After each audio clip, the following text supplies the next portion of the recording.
Manusia bertelur. Sudah bertahun-tahun Baginda Raja Harun al-Rashid ingin mengalahkan Abu Nawas.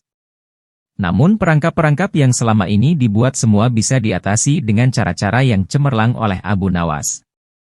Baginda Raja tidak putus asa. Masih ada puluhan jaring muslihat untuk menjerat Abu Nawas. Baginda Raja beserta para menteri sering mengunjungi tempat pemandian air hangat yang hanya dikunjungi para pangeran, bangsawan dan orang-orang terkenal. Suatu sore yang cerah ketika Baginda Raja beserta para menterinya berendam di kolam, beliau berkata kepada para menteri, "Aku punya akal untuk menjebak Abu Nawas." "Apakah itu wahai Paduka yang mulia?" tanya salah seorang menteri. "Kalian tak usah tahu dulu. Aku hanya menghendaki kalian datang lebih dini besok sore. Jangan lupa datanglah besok sebelum Abu Nawas datang karena aku akan mengundangnya untuk mandi bersama-sama kita," kata Baginda Raja memberi pengarahan. Baginda Raja memang sengaja tidak menyebutkan tipuan apa yang akan digelar besok. Abu Nawas diundang untuk mandi bersama Baginda Raja dan para menteri di pemandian air hangat yang terkenal itu. Seperti yang telah direncanakan, Baginda Raja dan para menteri sudah datang lebih dahulu. Baginda membawa 19 butir telur ayam.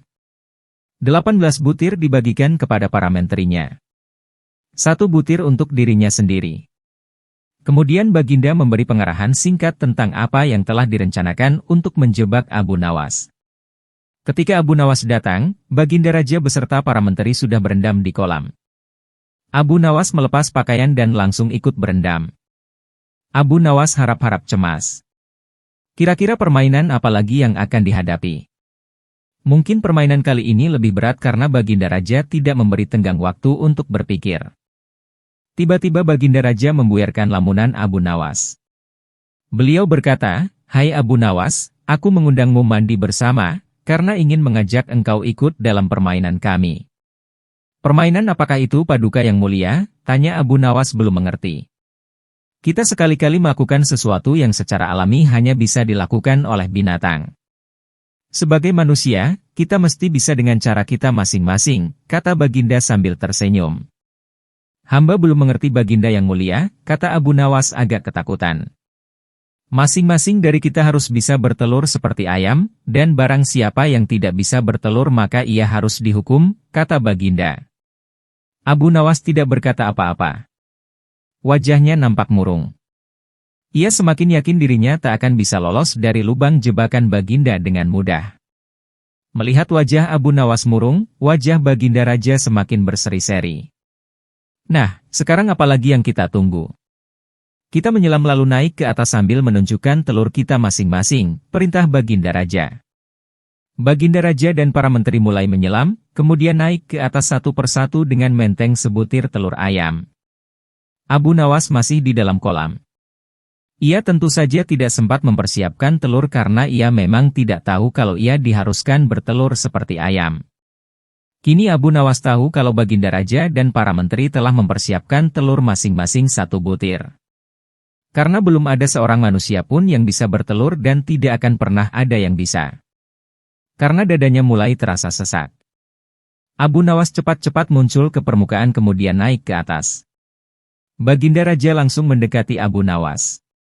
Abu Nawas nampak tenang, bahkan ia berlaku aneh, tiba-tiba saja ia mengeluarkan suara seperti ayam jantan berkokok, keras sekali sehingga Baginda dan para menterinya merasa heran. "Ampun Tuanku yang mulia. Hamba tidak bisa bertelur seperti Baginda dan para menteri," kata Abu Nawas sambil membungkuk hormat. "Kalau begitu engkau harus dihukum," kata Baginda bangga. "Tunggu dulu wahai Tuanku yang mulia," kata Abu Nawas memohon. "Apalagi hai Abu Nawas," kata Baginda tidak sabar. "Paduka yang mulia, sebelumnya izinkan hamba membela diri. Sebenarnya kalau hamba mau bertelur, hamba tentu mampu. Tetapi hamba merasa menjadi ayam jantan maka hamba tidak bertelur. Hanya ayam betina saja yang bisa bertelur." "Kukuruiwuuk," kata Abu Nawas dengan membusungkan dada. Baginda Raja tidak bisa berkata apa-apa. Wajah Baginda dan para menteri yang semula cerah penuh kemenangan kini mendadak berubah menjadi merah padam karena malu. Sebab mereka dianggap ayam betina. Abu Nawas memang licin, malah kini lebih licin daripada belut. Karena merasa malu, Baginda Raja Harun al-Rasyid dan para menteri segera berpakaian dan kembali ke istana tanpa mengucapkan sepatah kata pun.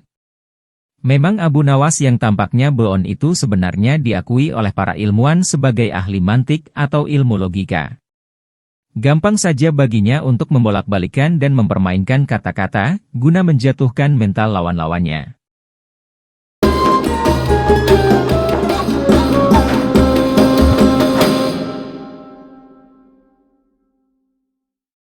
Peringatan aneh. Suatu hari Abu Nawas dipanggil Baginda. Abu Nawas, kata Baginda Raja Harun al-Rasyid memulai pembicaraan. Daulat Paduka yang mulia, kata Abu Nawas penuh takzim. Aku harus berterus terang kepadamu bahwa kali ini engkau kupanggil bukan untuk kupermainkan atau kuperangkap. Tetapi aku benar-benar memerlukan bantuanmu, kata Baginda bersungguh-sungguh. Gerangan apakah yang bisa hamba lakukan untuk Paduka yang mulia? Tanya Abu Nawas. Ketahuilah bahwa beberapa hari yang lalu aku mendapat kunjungan kenegaraan dari negeri sahabat. Kebetulan rajanya beragama Yahudi. Raja itu adalah sahabat karibku. Begitu dia berjumpa denganku, dia langsung mengucapkan salam secara Islam, yaitu Assalamualaikum, kesejahteraan buat kalian semua. Aku tak menduga sama sekali. Tanpa pikir panjang aku menjawab sesuai dengan yang diajarkan oleh agama kita, yaitu kalau mendapat salam dari orang yang tidak beragama Islam hendaklah engkau jawab dengan Wassalamualaikum, kecelakaan bagi kamu. Tentu saja dia merasa tersinggung. Dia menanyakan mengapa aku tega membalas salamnya yang penuh doa keselamatan dengan jawaban yang mengandung kecelakaan. Saat itu sungguh aku tak bisa berkata apa-apa selain diam. Pertemuanku dengan dia selanjutnya tidak berjalan dengan semestinya. Aku berusaha menjelaskan bahwa aku hanya melaksanakan apa yang dianjurkan oleh ajaran agama Islam. Tetapi dia tidak bisa menerima penjelasanku. Aku merasakan bahwa pandangannya terhadap agama Islam tidak semakin baik, tetapi sebaliknya. Dan sebelum kami berpisah dia berkata, rupanya hubungan antara kita mulai sekarang tidak semakin baik, tetapi sebaliknya. Namun bila engkau mempunyai alasan lain yang bisa aku terima, kita akan tetap bersahabat, kata Baginda menjelaskan dengan wajah yang amat murung. Kalau hanya itu persoalannya, mungkin, hamba bisa memberikan alasan yang dikehendaki Raja Sahabat Paduka itu yang mulia, kata Abu Nawas meyakinkan Baginda. Cepat katakan, wahai Abu Nawas. Jangan biarkan aku menunggu, kata Baginda tak sabar. Baginda yang mulia, memang sepantasnya lah kalau Raja Yahudi itu menghaturkan ucapan salam keselamatan dan kesejahteraan kepada Baginda. Karena ajaran Islam memang menuju keselamatan, dari siksa api neraka, dan kesejahteraan, surga. Sedangkan Raja Yahudi itu tahu Baginda adalah orang Islam. Bukankah Islam mengajarkan tauhid, yaitu tidak menyekutukan Allah dengan yang lain, juga tidak menganggap Allah mempunyai anak. Ajaran tauhid ini tidak dimiliki oleh agama-agama lain termasuk agama yang dianut Raja Yahudi Sahabat Paduka yang mulia. Ajaran agama Yahudi menganggap Uzair adalah anak Allah seperti orang Nasrani beranggapan Isa anak Allah. Maha Suci. Allah dari segala sangkaan mereka, tidak pantas Allah mempunyai anak. Sedangkan orang Islam membalas salam dengan ucapan Wassalamualaikum, kecelakaan bagi kamu, bukan berarti kami mendoakan kamu agar celaka.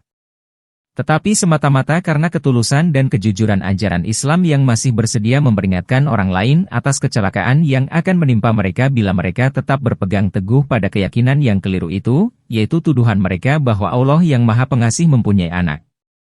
Abu Nawas menjelaskan. Seketika itu kegundahan Baginda Raja Harun al-Rasyid sirna. Kali ini saking gembiranya Baginda menawarkan Abu Nawas agar memilih sendiri hadiah apa yang disukai. Abu Nawas tidak memilih apa-apa karena ia berkeyakinan bahwa tak selayaknya ia menerima upah dari ilmu agama yang ia sampaikan.